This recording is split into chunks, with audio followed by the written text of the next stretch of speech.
उज्जैन आलोट संसदीय क्षेत्र से लोकसभा चुनाव बहुजन समाज पार्टी से प्रत्याशी एडवोकेट प्रकाश चौहान जी से नीलेश मालवीय खास बातचीत।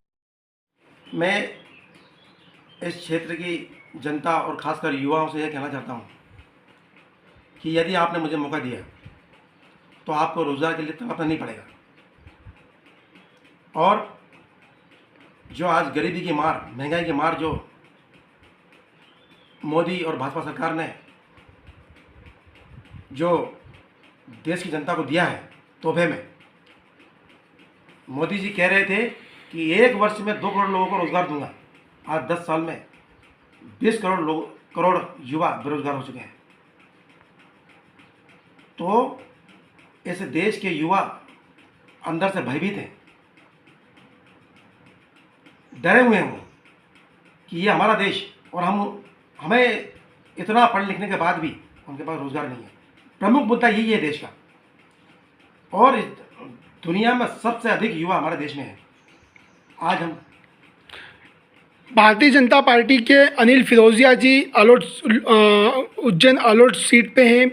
इसके बाद में कांग्रेस के दिग्गज नेता माने जाने वाले महेश परमार हैं, और त्रिकोणीय समीकरण आपने बना दिए हैं। चूँकि आप पुलिस विभाग से भी रहे हैं, इसके बाद आपने वकालत भी कर रहे हैं, मतलब शिक्षा के स्तर पे भी आप सब कुछ जानते हैं, और राजनीतिक स्तर पे भी आपने बहुजन समाज पार्टी से आपको टिकट मिला है। तो अब इस मुकाबले को किस तरीके से लेते हैं और जीत के लिए कितने आश्वस्त हैं?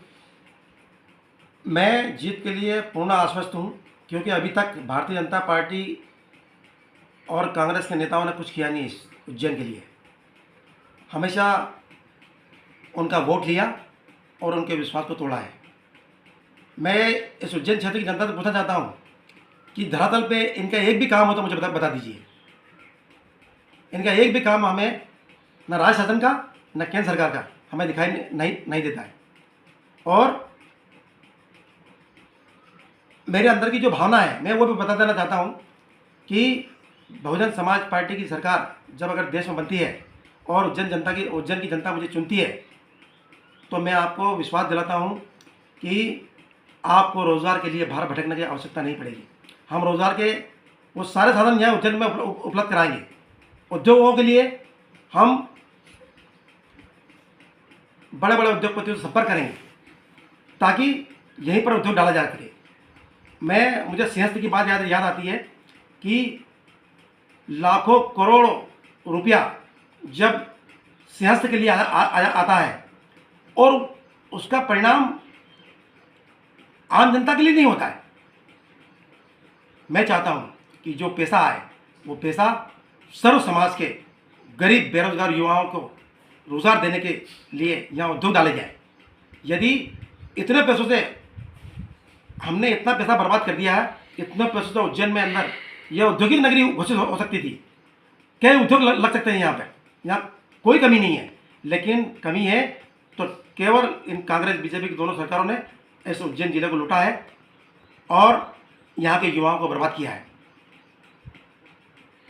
उज्जैन आलोट जो क्षेत्र है, संसदीय क्षेत्र है, मध्य प्रदेश में सबसे ज़्यादा अनुसूचित जाति के लोग इस संसदीय क्षेत्र में रहते हैं।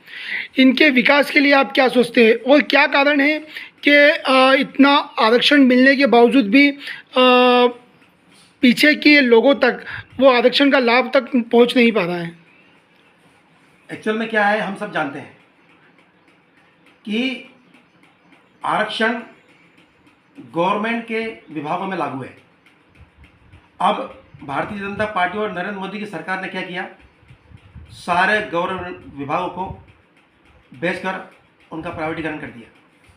मैं आपसे एक छोटा सा एग्जांपल देता हूं कि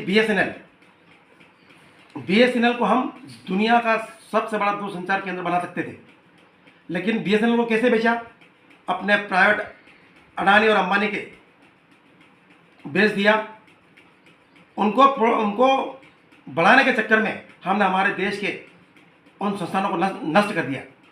ये एक एग्जाम्पल दे रहा हूँ मैं, ऐसे कई उदाहरण हैं।